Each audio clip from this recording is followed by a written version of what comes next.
Uma força-tarefa foi feita para combater a ocorrência de caramujos africanos que estão se proliferando no Maranhão. A coleta do molusco foi feita no sábado, na área do Espigão da Ponta da Areia. Sobre a importância dessa coleta para o meio ambiente, nós convidamos a Janaína Dantas, bióloga e superintendente de Biodiversidade e Áreas Protegidas da Secretaria de Meio Ambiente do Maranhão. Pode vir, vem para cá, vamos conversar a respeito desse assunto aí. Janaína, tudo bem? Seja bem-vinda. Eu já disse para a Fernanda não convidar a gente mais alta do que eu neste programa, tá? Tem que ficar na pontinha dos pés. Janaína, o que é importante aí, essa ação para combater a ocorrência dos caramujos africanos? O importante é que a gente consiga recolher o máximo de caramujos que puder, né, e fazer o combate, o controle, né? Então a gente tem 3 formas de fazer o controle. Uma é incinerando e as outras 2 é utilizando 1 litro de água sanitária para 2 litros de água. E aí a população, ela pode, por exemplo, foi identificada no seu quintal, o que você faz? Chama o órgão. E aí, como a gente está recebendo muitas denúncias, né, muita ocorrência mesmo, o que a população pode fazer? É proteger bem as mãos com luvas ou um saco plástico, coleta os caramujos, coloca dentro de um balde ou dentro de uma bacia, pode ser de plástico mesmo, aí faz a misturinha, né? 1 litro de água sanitária para 3 litros de água e coloca dentro desse balde onde os caramujos ficarão imersos, né? E aí você espera 24 horas, né? Você espera 24 horas, eles vão morrer todos, né? E aí a indicação é que a comunidade quebre essas conchas, porque elas vão ficar inteiras, né? O molusco, ele vive lá dentro, essa concha é a casinha deles, né? Então essa concha vai ficar intacta, então é quebrar mesmo, pode ser com um martelo ou uma pedra. Um pedacinho de pau, alguma coisa assim. Exatamente, porque se você pega essas conchas e joga no quintal, na hora que chover, aquela concha vai encher de água. E aí pode ser que prolifere o mosquito da dengue também. Lá é a casa perfeita, né? Água acumulada e pode virar um criatório de larva. Então a ideia é que você destrua mesmo essas conchas. Agora, todo esse procedimento com as mãos protegidas. Com as mãos protegidas. Qual é o tipo de doença que pode ocorrer com esses caramujos? Os caramujos, nós temos 3 tipos de meningite, né? Nós temos a meningite bacteriana, a meningite viral e a meningite provocada por nematóides. A que pode ser provocada pelo caramujo é exatamente a meningite provocada por nematóides, que é um tipo de verme. Aí você pode me perguntar, Janaína, mas todos os caramujos estão infectados? Não sabemos.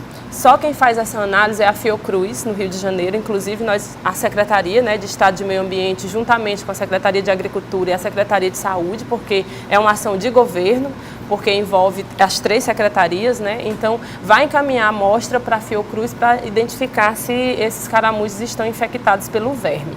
Mas, para tirar assim, um pouco da preocupação das pessoas, para esse caramujo estar infectado, ele tem obrigatoriamente que se alimentar das fezes de ratos, né, das fezes de roedores, porque esse verme está no trato digestivo dos roedores. Então, a partir do momento que esse rato, né, defeca e os caramujos se alimentam dessas fezes, aí ele pode se contaminar. Ele passa a ser um vetor. Passa a ser um vetor. E aí, tipo, se você pisar nesse caramujo, ou se ele por um acaso passar na sua pele, você não é contaminado. A única forma de contaminação é se você, por um acaso, toca nesse caramujo sem estar com as mãos protegidas, e aí você toca naquele muco, né, que ele é uma gosminha, um muco que ele solta para ele poder caminhar com mais facilidade. E se ele está contaminado com esse verme e você toca nele e coloca na boca a sua mão, aí é que você se contamina. Obrigatoriamente, não, só pelo trato digestivo. Só pelo trato digestivo. Não existe outra forma de contágio. Então, o cuidado maior deve ser com crianças, inclusive, com crianças, e tem outros países que esse caramujo faz parte da dieta alimentar. No Brasil, graças a Deus, a gente não tem... Ele é usado como uma opção ao escargot, é isso? Ao escargot, exatamente. Como é que isso chegou para cá, hein? Então, na década de 90... Porque ele é originário da África, né? Isso. Na década de 90... nas feiras agropecuárias, né, ele foi inserido como uma alternativa para ser vendido como escargot, porque o escargot ele é caro, né, é bem oneroso você se alimentar dele, né? Então, foi trazido esse caramujo por ele ser maior, né? Se alimentar com facilidade, ele tem uma dieta bem vasta, e também por ele crescer muito. Então, foi trazido para o Brasil, foi até incentivado na época, né? Como uma forma de renda mesmo, só que a população não se adaptou com esse tipo de alimento. Achou a carne muito dura, muito felpuda, diferente do escargot. Então, o brasileiro não se adaptou com esse alimento. E aí as pessoas que estavam criando acabou abandonando os criatórios. E como eles se alimentam rápido e se reproduzem mais rápido ainda, porque cada adulto coloca de 200 a 300 ovos. Opa, e isso tudo é clode? Isso tudo é clode. E aí, em quanto tempo, Janaína? Mais a eclosão, após 15 dias, que eles é muito demais. rápido. É por isso que é considerado uma das 100 piores espécies invasoras do mundo, né? Invasoras do mundo, exatamente. É muito rápido.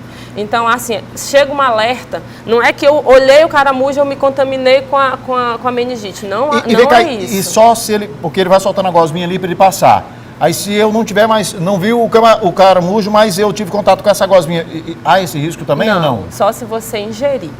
O problema maior, a gente está recebendo muitas denúncias, né?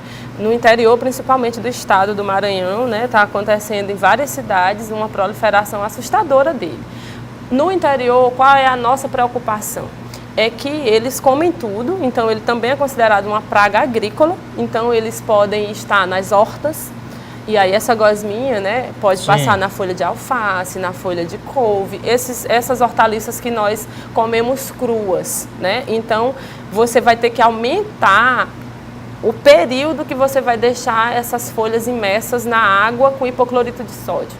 Porque só os 5 minutinhos não é capaz de matar o verme. Tá, vamos lá. O hipoclorito de sódio eu encontro onde? Água sanitária, na verdade, então, né? Um pinguinho de água sanitária. Para cada...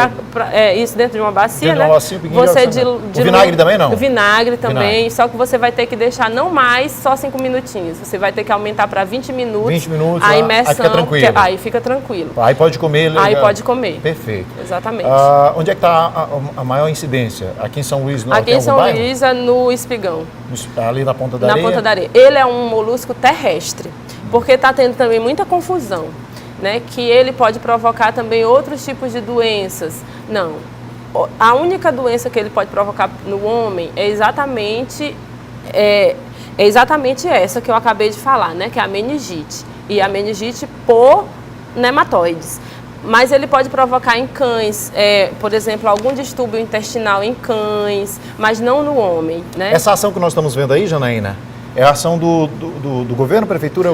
Do governo, é uma ação de governo, é o governo do estado. Muito bem, essa coleta aí foi exatamente na área onde está a incidência, que é no Espigão da Ponta da Areia. Da Ponta da Areia. Perfeito. E aí, ele é uma espécie terrestre, mas por ele ser um molusco, ele precisa muito de água, né? Ele precisa muito de água, então nós nos impressionamos com a adaptação desses animais, porque o Espigão da Ponta da Areia é uma área que tem influência direta do mar. Sim. Né? Então, tiraram muito, né? Muito, bastante. Então, ele produz o quê? Ele produz um muco que dentro da concha, ele fica, quando ele se sente numa situação difícil, né, digamos assim, ele fica escondidinho lá dentro, secreta uma substância que é tipo um tampão, que aí impermeabiliza ele e ele nem perde água, né? E nem o sal da água, por exemplo, do mar consegue entrar. É porque diz que o sal também consegue mas aí tirar, em concentração maior, né? Tira a umidade dele, mata ele. Mata ele rápido. Tá, mas vamos só relembrar aqui o pessoal de casa,